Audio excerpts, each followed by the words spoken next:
2024 ఎన్నికల కౌంటింగ్ ప్రక్రియ మరి 2 రోజుల్లో ప్రారంభమవుతున్న నేపథ్యంలో ఫలితాలు ఎలా ఉన్నా ప్రజలందరూ కూడా సంయమనంతో వ్యవహరించాలని అధ్యక్ష లోకల్ న్యూస్ ఛానల్ విజ్ఞప్తి చేస్తోంది.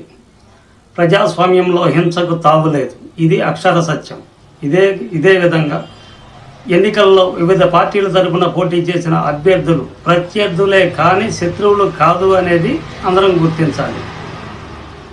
ఎన్నికల అనంతరం రాష్ట్రంలో పలు చోట్ల జరిగిన హింసాత్మక ఘటనల నేపథ్యంలో ఇప్పటికే రాష్ట్ర వ్యాప్తంగా పోలీస్ సెక్షన్ 30తో పాటు ఐపీసీ 144వ సెక్షన్ విధించి పలు చోట్ల మాక్ డ్రిల్ ప్రదర్శిస్తూ ఇప్పటికే రాష్ట్రం మొత్తాన్ని గుప్పెట్లో పెట్టుకున్న పోలీస్ శాఖ ఏ విధమైన అవాంఛనీయ ఘటనలు ఉపేక్షించేది లేదని చెప్పకనే చెప్తోంది.